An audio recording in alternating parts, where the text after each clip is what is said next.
again. We're now into our penultimate session in this room, so thanks everybody for coming back. Josh Davies from Fortra is going to take us through a session we've just discussed. It's a clickbait session. He's attracted you in here on false pretenses and jokes. Josh is the Principal Technical Manager at Fortra.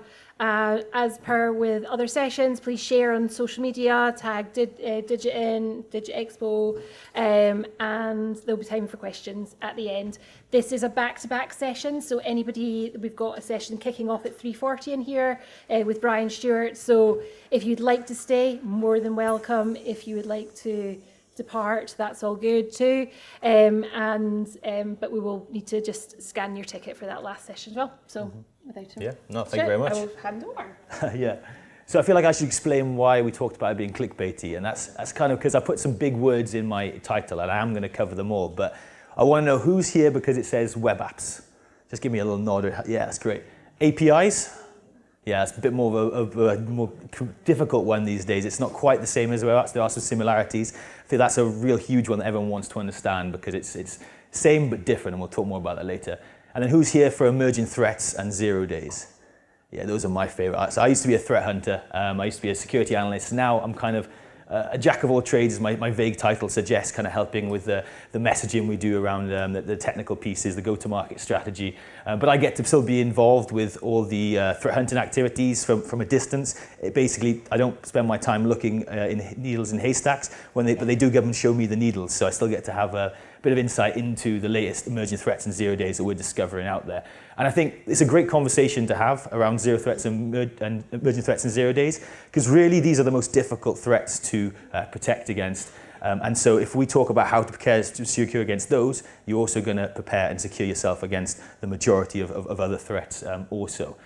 So that's why I chose this topic. And web apps and APIs, I think I don't really need to say why I picked those, but they are the most targeted asset that you have. They are exposed to the internet. That's kind of obvious, right? It's your front door. Someone's constantly knocking. And if you don't think they 100% are. You don't have good enough threat detection if you haven't seen that somebody is nmapping or vulnerability scanning your applications on a daily, more regular than that basis, minute by minute.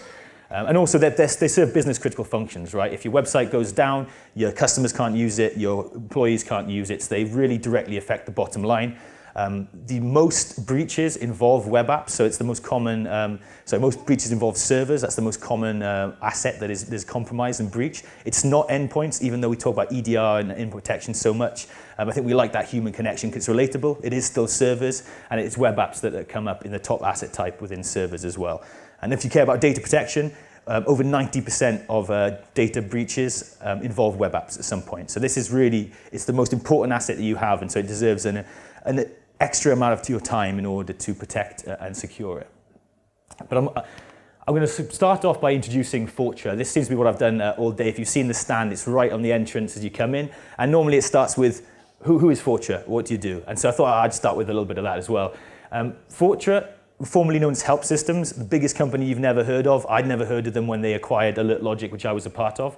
But since 2016, they've been slowly acquiring different security companies that really connect and work together. So beginning with Go Anywhere, they've added more around the data transfer and data loss prevention suite. So you have about 3 or 4 different brand names and now offer one complete package there. Done the same with email, done the same with managed detection and response, which is the background that I come from, and a lot to do with penetration testing. So Cobalt Strike is one of the biggest names in security, in my opinion, because it's so good, even the attackers use it to break into your organization. So we have that, and we use that to penetration test our customers. So it's perfect adversary simulation. And the Outflank guys are the final piece of that puzzle because they are fantastic people who in another life probably could be the best hackers you'd ever seen. They create modules for that, and they actually fully simulate up to the level of an advanced persistent threat and nation state. So really, we're looking to unify all these things in the long run and to show you kind of the vision. Here, you've probably, if anyone's been evaluating any technologies, any for your security strategies, you've probably seen this before. This is where Fortra plays. So we're not a one-stop shop. Nothing stops 100% of threats, but we're getting there. We're getting closer. And ultimately, the goal is to make sure these have meaningful integrations between them so that it makes it easier for you guys. If you're a security analyst, if you used any of these tools, it is an absolute nightmare having to log into 10 different platforms that solve 10 different use cases. That is the old way of doing things. Now we're looking towards that unified platform. But now, this is why you came here. You didn't come here to talk about Fortra. Emerging threats in 0 days. And so I want to do a level setting. I know a lot of people know what these are already, but 0 days is something that's so new that the vendor doesn't know about it. So they haven't disclosed, they don't realize there's a vulnerability in their software or in their hardware, but the attackers do know. And they are using an exploit to go in and exploit these vulnerabilities, but there isn't a patch available, there isn't even advice on how to mitigate it.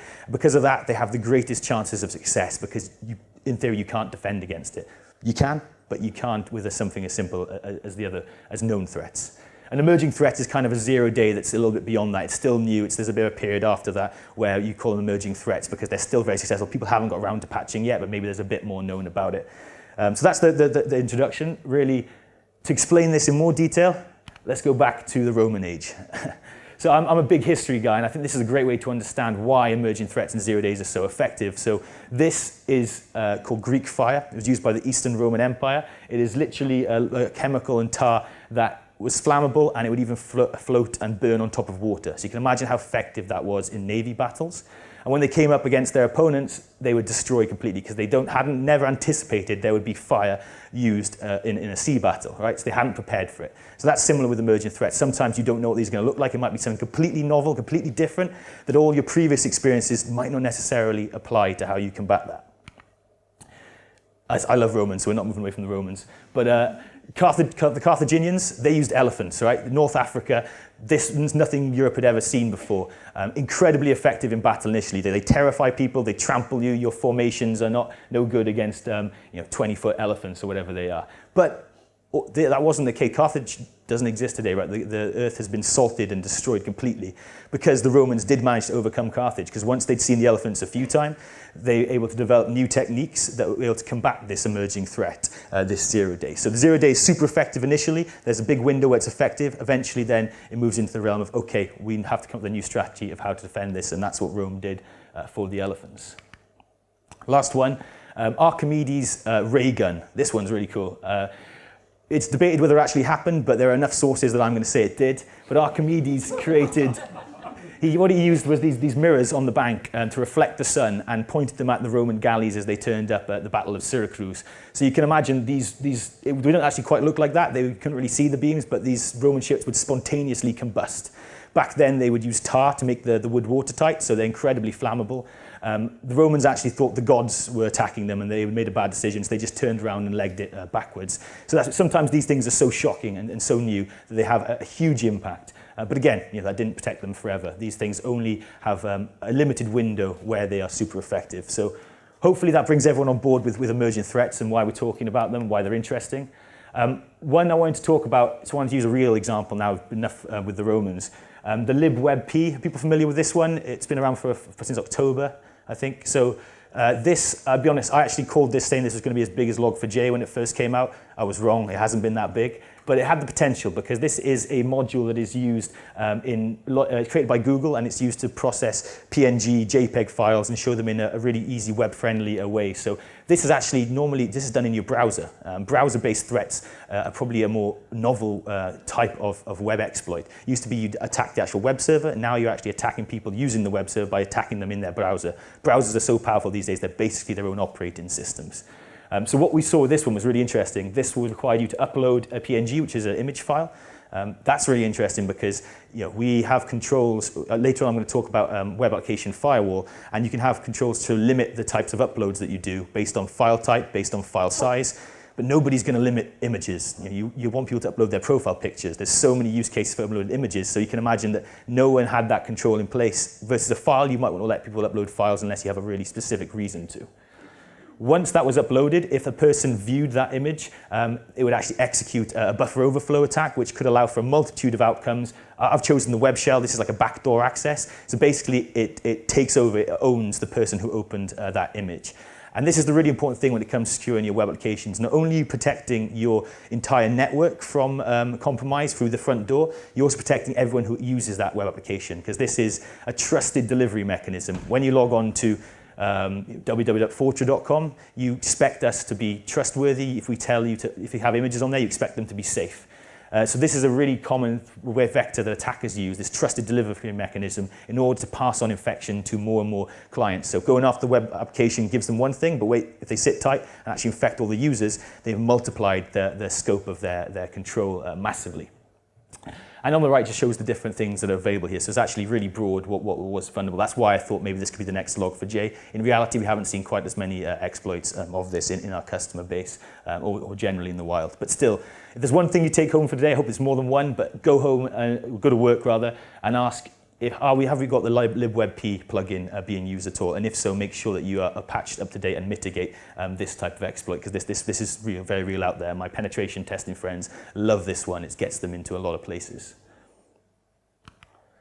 Right, so those are the examples. I think we've got a good understanding of generally what web apps, what emerging threats are about. We looked at one specifically, so now we understand what the context is and the impact could be to a web application. So now I want to talk about the strategy in order to mitigate them. And I'm going to talk a little bit about pre-breach. What can you do to reduce the likelihood of these attacks? There's only so much we can do there. That's why this requires a complete strategy. Point of attack, can we actually block these and stop these in their tracks? So even if we are vulnerable to emerging threat or 0-day, it never reaches the vulnerable server and it never actually is able to successfully compromise it. We're going to explore WAF in the context there. And final piece, even if I have the best WAF in the world, I have the best controls in the world to make sure I think I'm never going to get compromised, terrible attitude. You must assume you're going to get compromised, whether that is from a 0-day that you can't possibly anticipate, whether that's from a blurry-eyed dev who's just made a slight mistake and left something open, or whether that's from a user using it in a way that they really shouldn't. There is always going to be a scenario for compromise, and so that used to be a kind of a dirty phrase to say to non-security people, but I think we're all there now. We need to make sure we prepare for post-breach. How can we identify when something does go wrong so that we can get back to a point of good without any real impact? Because remember, these attacks, they're not the end of the world. You can be breached and you can come back from it fine. When you aren't okay is when you allow the attack to continue. They chain attacks, they move down the attack sequence, they gain a big enough foothold in your environment, they can actually do something that is devastating, like ransomware.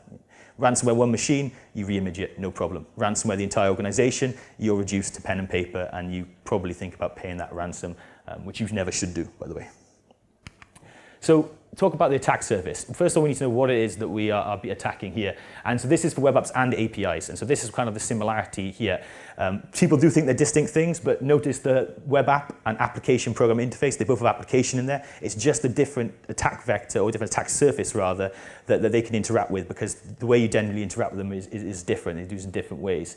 But this, in a nutshell, shows you what you've got to worry about. You've got to worry about your applications. So WordPress, super vulnerable, super buggy, but really easy to use. Magento, Drupal, these are going to have the vulnerabilities that are tracked. Same for your management interface. So this is where your APIs might be. It's also where your login is. 75% of all web application breaches is actually a credential attack. So that might sound unglamorous, but brute force credential stuffing is still the most common way people get into your web apps. So we need to make sure that we understand the attack surface and locking that down there.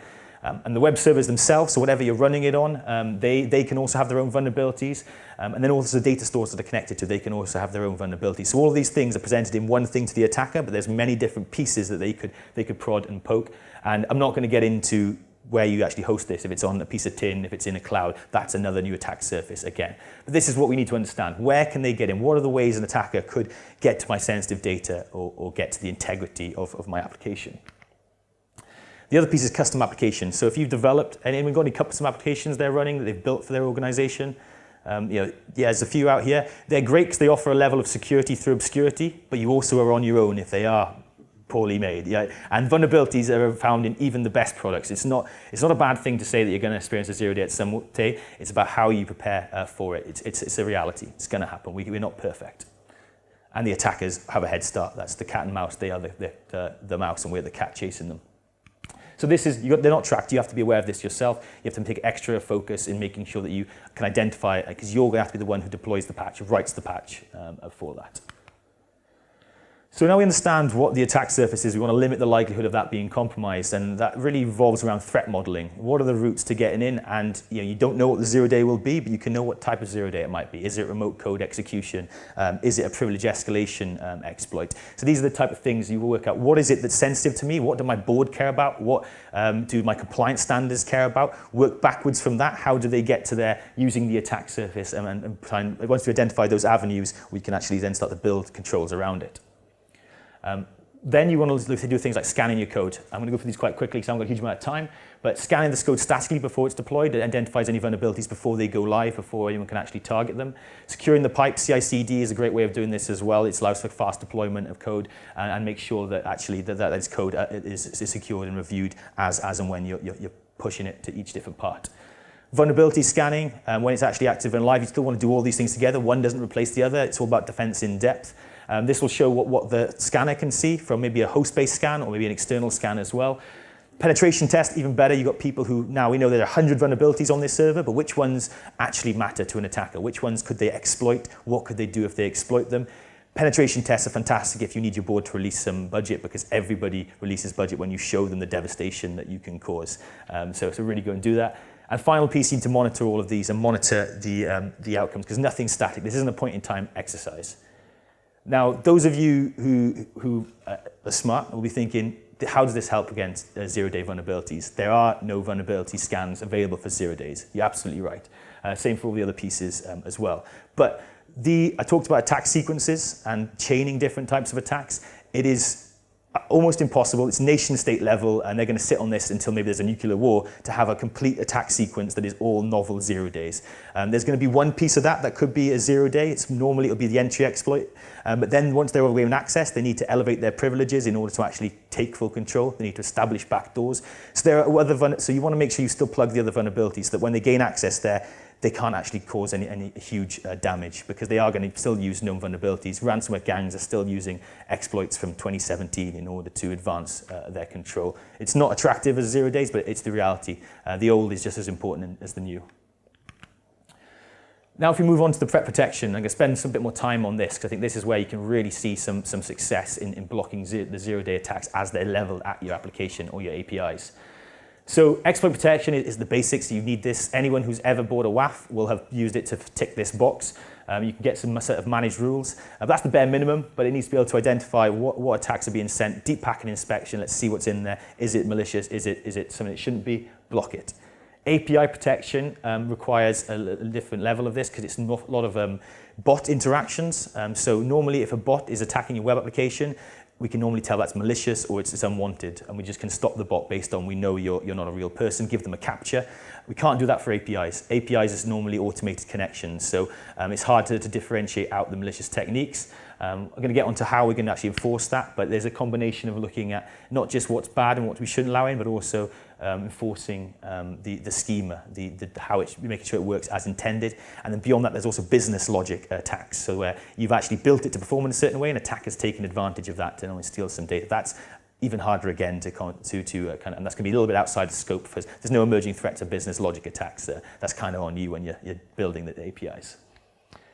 So I want to dive into those before I touch on the ones we saw on that wheel. Talking about the two different models you can deploy when it comes to threat prevention with a WAF. The first one's the negative model, and to kind of simplify this down, it's allow all traffic except the bad stuff. Think of this as a bouncer who allows everybody into the club as long as you're over 18. You don't look like you're going to cause absolute trouble, obviously, and maybe they have a clause on what kind of shoes you're wearing. They wouldn't let me in with my trainers. That's the guide way to understand the negative model. The positive model is higher level security. It's a guest list. I'm only allowing in the people who I have written down here that they're allowed to come in, and they need to prove to me they are those people. Everyone else is blocked. Now, obviously, we're thinking positive model is the way to do it, right? I'm going to tell you to put everything to positive model. That's not a reality, really. So if we look at both of them here, if we look at the negative model, when you're starting to look at the bad stuff, the first thing is the OWASP top 10, the CWEs, the really common attacks that everybody knows about, really easy. Everything will start with that. If you have security expertise, you're able to develop and build WAF protections. You'll also look for derivatives of attacks. So it's the same attack, same exploit, but they'll try and find a new way to create the exploit string so that it doesn't match previous ones. So it might evade what we see on the left for the OWASP top 10 risk protection. More attractive, and this is really high-level expert management, is anticipating the unknown threats, looking at things like Java that are really commonly used and thinking, okay, we know this has been exploited time and time again, Apache struts, Log4j and so on. Let's spend some time thinking ahead of what could be the next pieces. Where could they take control? And actually trying to write out rules that are broader and anticipate the next piece as well. That's the most attractive. That does require more expertise, more effort. In the positive model, like I say, if we can get the positive model, then it's great, but in reality, we can only do that for static applications. This is where APIs tend to be static. They aren't changing all the time. We can actually define this is how they're meant to behave, so we're going to use the positive model when it comes to API protection, and that will solve a lot of your API security problems. Dynamic applications like your websites, you're releasing new features, you're getting people to interact with it in different ways, people are a little bit more unpredictable. That means that if you put the positive model in place, you're going to get loads of false positives, and that's going to stop your users from accessing the website, which at the beginning was the whole thing we said we're trying to avoid. So that's why it's just not a reality. But the best way to do this is actually to combine these two together, apply them on top of each other, so have the positive model, but then still apply the negative stuff as well. And so that's the top level of security you can reach with WAF. Exploit protection. And actually, all of the controls need to be layered together. That's how the only way you see API and exploit emerging threat protection. It's not just one control, it's optimizing all of the controls that you have. So the positive enforcement, I just want to show you this quickly so you can see what I mean. I think you kind of could have got it here, but this is, you upload the API schema, the open API file that you might have. You can build these using an API discovery tool. If you use cloud, something like AWS API Gateway will build this for you. You load it up there.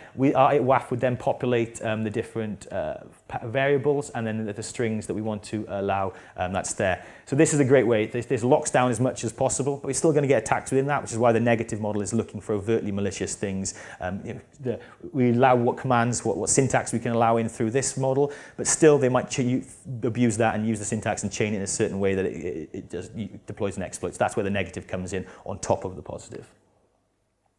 This also works for not only your own APIs, but also for interacting with, say, a shop API. If you're a price comparison website, you can do this with third-party APIs as well, because you're talking about the supply chain compromise. You can also get compromise from your business partners, from people you want to work with. How well can you evaluate their security posture?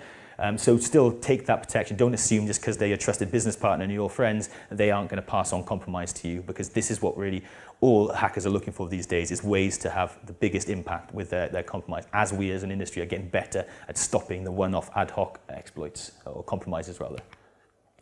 And so this are the different options. I'll leave this up for a second, but this basically, so integer, very simple. It's going to allow 1, 2, 3. Anything that you put any letters in there, it's going to block it and say that's not an acceptable form. So that's ultimately how this works. And then you get all the way down to the bottom, which is string actually anything, which is if you have to do that, or you're too lazy to work it out. So try and avoid doing that if you can, but the reality is you are going to have some times where you can't, you have to allow every character.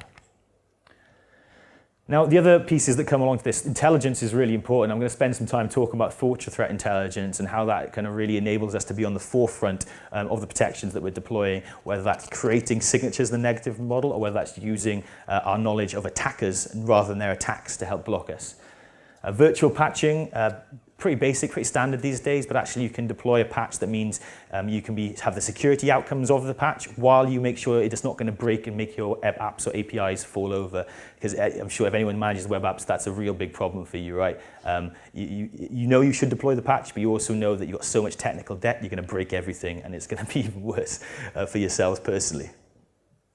Bot management, we touched on that a little bit. I think bots are the automated attacks that we see out there for web apps, really easy. We just want to block all things we think are potential bots and then give them a capture. If you're a human, prove that you're a human. And that helps us filter out a lot of automated attacks, as well as not necessarily attacks, but bots that can be undesirable too. They can be your data scrapers. And also we want to make sure that things like Google bot, which everyone wants to have allowed because it's SEO bot, it makes sure you're on page 1 of Google. If you say you're Google, we're going to check and make sure that you are Google, because that is often people masquerade as these legitimate bots, because you might just write a rule that says if the user agent says it's Google, let them in. We won't take them on their word for that. That's something we do. And adaptive trust policies. That's going to end on looking at the way we can dynamically apply these different protections based on behavior that we've seen from the connection. So diving straight into this, virtual patching, Move It has been a really big one. Also Spring for Shell is a bit of an older one, but these are big exploits that we see. Move It allowed to steal so much data. There's lots of it still in the news. These come around probably once every 6 months, I would say, a giant data stealing exploit that just in one swing, one exploit grabbed all the data out of the web applications. The virtual patching means that as soon as our threat intelligence, our threat researchers identify an attack in the wild, and this can be from the forums that we're monitoring, Twitter, everyone, the security community is great. They share their proof of concepts as soon as they find it, as long as they know it's not going to give the attackers loads of information, because that's also the fine line we have to balance with. Help sharing information, the security guys know it, but not so the attackers know it. We'll actually go and create a patch around that so that that exploit won't work against you. And then you can it literally loads up in here and you click the one that you want and plug it in. The threat intelligence, the diamond model, so this is, when I used to be involved in threat hunting, this is something we use all the time. The adversary is who we're tracking, so you can give them whatever fancy name. CrowdStrike want to give them Fancy Panda, Fuzzy Bear, or you can call them just by numbers like Microsoft do, APT123. Whatever you're doing with the name of them, you want to look at who are they, what do they use, what's their capability. So these are the types of attacks that they're using and leveling against the application. Attackers favor certain attacks. They don't know all of them. They have certain ones that achieve the goals that they need, and they have certain ones they're familiar with and they know how to use it. So they tend to lean towards the same attacks over and over again. They will, as new ones come out, they will swap these in and out. It does require effort for them to go and rebuild any one of these pillars of this diamond model. Victim is who they like to go after. It's just Linux or Windows is the differentiation. They don't really care if you're in certain industries. There are some attackers who will focus on maybe financial sectors, or maybe they'll stay away from healthcare if they have a bit of more of a conscience. Attacker infrastructure is what they're using to actually level these attacks against you, and they'll use different infrastructure at different stages of attack. Something to exploit you, and then you're like, whoa, that's a bad IP, it's exploited, we're going to block it. So then they'll use another IP address to actually drop the malware that allows them to establish persistence. They'll have another piece that establishes the backdoor to them.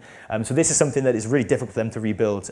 They can't just spin up cloud infrastructure, because that normally comes down. They have to actually take control of armies of fridges, or create or compromise assets in other data centers, so that they have enough infrastructure to deploy the different stages of their attacks. So we're building up images of this, of all of our attackers, and when we're doing our managed detection response service, we are doing basically 24/7 SOC monitoring, threat hunting, and we have profiles for nation states, we have profiles for less common actors, but some of them really favor, we call them the zero-day actors, and they're the guys we literally just go and follow them as soon as a new 0 day is out, and they tell us all the information about it, because we don't know what the new capability is, but we do know their attacker infrastructure. We do know the types of scripts that they like to use, the signatures they have in there, or kind of like, it's not signatures, but it's like it's something as simple as misspelling sometimes. If someone's ever watched, what's that program called with the DCI inspector, the anti-corruption unit, I forgot the name.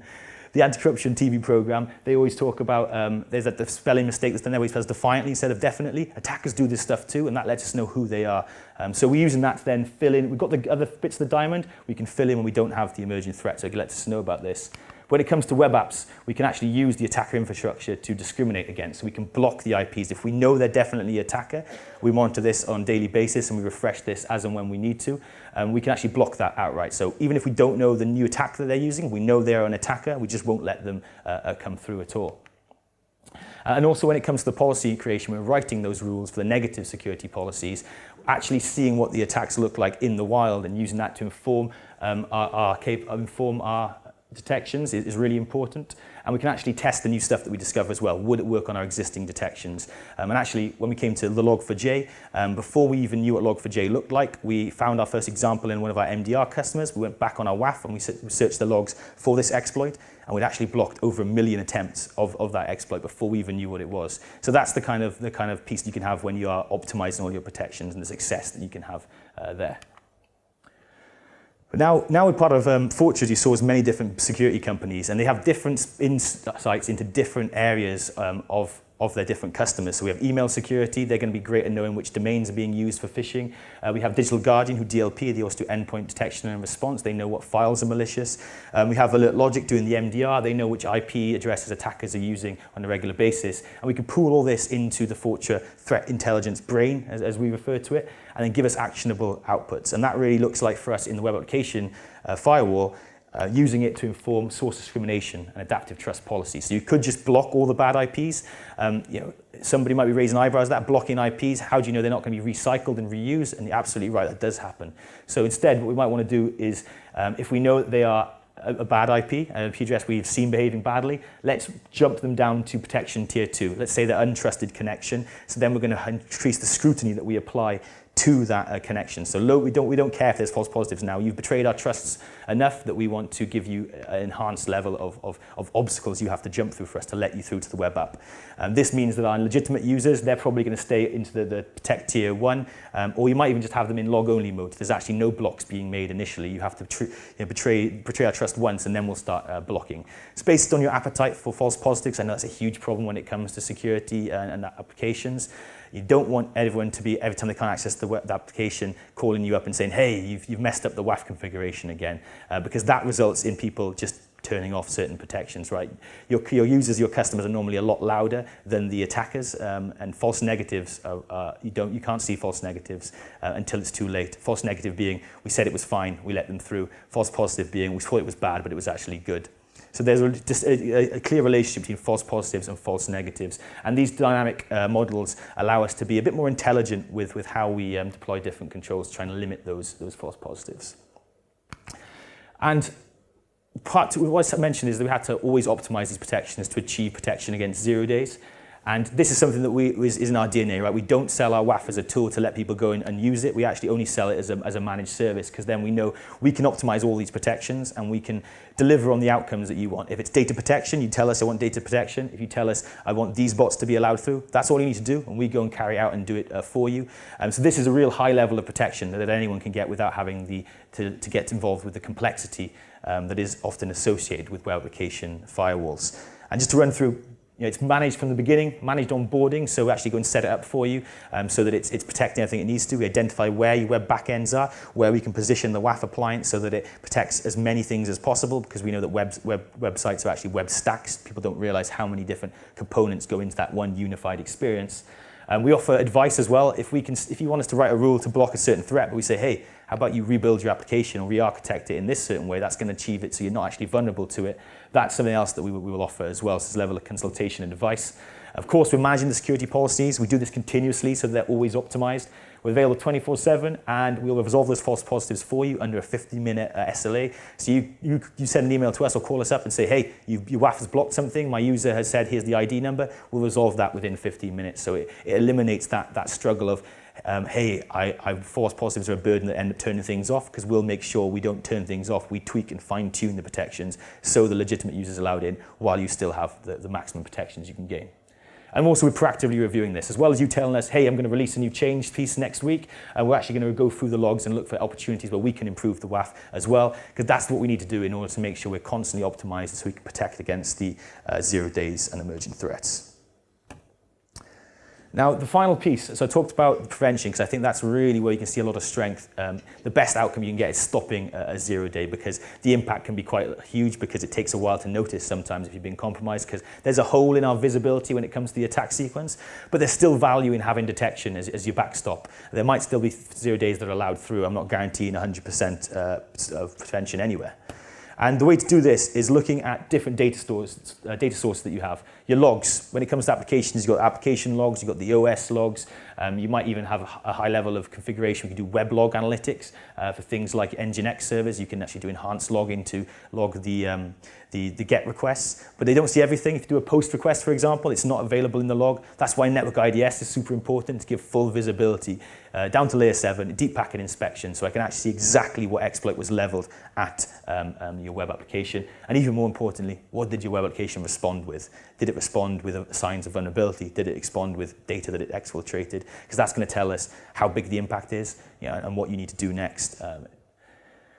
So analytics then, taking these data sources, or file integration monitoring is the other piece as well, because that's once they get on there, they're going to try and modify maybe things like scheduled tasks, registry keys, cron jobs, or other elements in your web app configuration, so that if you think you've gotten rid of them, they're just going to reappear tomorrow. So file integration monitoring is the other piece to make sure you have the entire understanding of a compromise, not just the symptom. You're not giving somebody with a brain tumor paracetamol, you're cutting out the brain tumor, to use a pretty gory metaphor. And finally, analysts. Humans are involved in this. I know we're in the age of AI again, it feels like, and people will position how AI can replace your human analysts, but there's no substitute for human expertise. Especially when it comes to emerging threats in 0 days, it's not been seen before. The AI will say, hey, this looks slightly dodgy. It will make me make a decision quicker, but it will never be able to make that final assessment as to what has actually occurred, because it doesn't have the historic data set to to produce its results upon. So that's why humans are always going to be important within this as well. And you can look to manage services like MDR if that's something that you aren't able to stand up internally. You know, internal SOCs are normally the businesses of banks and large enterprises, but even they look to services like us for MDR to feed into them. And so what we actually do then is we identify when we see compromise. In this case, it's a web shell. We know someone's got backdoor access. If you look back at the libp one, we might identify this straight away. libp at the time, we might not have known exactly what that was, but our analysts can work backwards and say, hey, take the server off lights now because we know it's compromised. In the meantime, we're going to go backwards through the data, find all the steps, and ultimately give you that full remediation piece. And yeah, another thing for humans, they can call you up and actually walk you through this as well, which is really important. Imagine being, you know, where time is really of the essence when someone's compromised your organization, having to deal with an AI chatbot that isn't quite giving you the right answer. Great. So that's kind of coming towards the end, and I want to leave some time for questions if anyone has any. But just to kind of reiterate that the breadth that Fortra has here, we have managed services for people who are looking to augment their existing security operations and maybe free up some internal resources. If you're a web developer and you're focused on building your WAF, sorry, but you're not doing it to the best you possibly could do. You should focus on developing your application, building the new features, and you should partner with somebody who is a specialist in security who can help deliver the protection so you can focus instead on your application. We have so many customers who've done this themselves initially and then realize it's not working and come to us, and we've done it twice as good. One of them said we've blocked twice as many threats as they ever did, and they literally looked at the numbers of the different reports. So there's a huge value in going to managed service for augmentation and let you focus on the high value tasks the organization is specific to. We also have things like email, vulnerability management, pen testing, data protection, secure file transfer. If you want to find out about any more of these specific solutions, we are the big stand at the front of the door. I'll be there for the next few hours if anyone does want to go into more detail. But I want to leave you with this NIST framework here. So I've adapted the identify, prevent, detect, respond. Haven't really bothered with recover for this purposes because I don't want it to ever get to recover. But when it comes to web applications, you need to identify what it is that you are protecting. What do you have? What is the attack surface? You want to identify what is actually exploitable using the penetration testers so they can show you that full adversary simulation without you having to incur the costs or the rebuild costs or the compliance fines.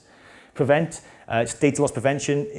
I'm in two minds about this. I think data is really important because once it's out there, you can't get it back. But also, I would hope that we could stop things getting towards data exfiltration because that is towards the end of the attack. But we saw with the move it exploit that actually could do that in one foul swoop. So it does make sense to have this piece in place.